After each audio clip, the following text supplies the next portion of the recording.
ஜென்ரலாகவே எனக்கு இந்த தப்பு நடந்தால் கோபம் வரும். ரோட்டில் போய் நானே ஏன்டா இப்படி பண்ணுறீங்கன்னு சொல்லிவிட்டு அவங்களுக்கு தீர்த்து வைப்பேன், இல்லைன்னா அடி வாங்கிட்டு வர்றேன்.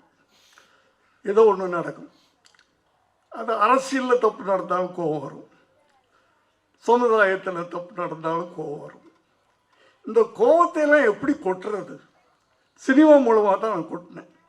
ஆனால் அதுக்கு ஒரு பவர்ஃபுல்லான ஒரு ஹீரோ வேணும். அது விஜயகாந்த் கிடைச்சார்.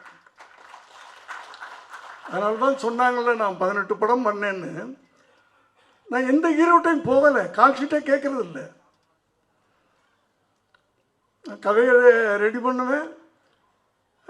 என் கோபத்தையெல்லாம் அவர் மூலமாக தான் கொட்டினேன் நான் படங்களில். அப்படி நான் இப்படி அந்த செந்தூரபாண்டி படம் முடிஞ்சு டப்பு டப்பு டப்புன்னு வியாபாரம் ஆச்சு.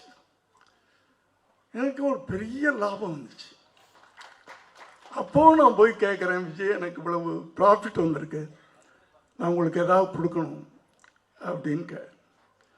இல்லை சார், நான் வாங்க மாட்டேன், பணம் வாங்க மாட்டேன்னு சொல்லிட்டேன்னா வாங்க மாட்டேன் அப்படின்ட்டார்.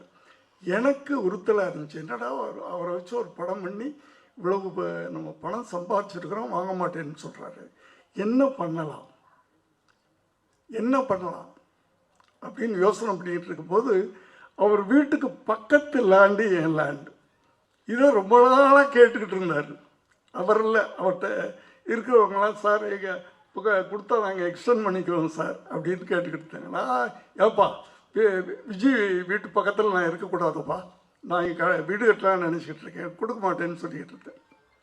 ஆனால் இப்போ என்ன பண்ணேன், நான் அவர் பணம் வாங்க மாட்டேன்னு சொல்லிட்டாரா, நான் நேராக ரிஜிஸ்டர் ஆஃபீஸ். அப்போல்லாம் விற்கிறவங்க மட்டும் ரிஜிஸ்டர் ஆஃபீஸ் போனால் போதும், வாங்குறவங்க போக வேண்டிய தேவையில்லை.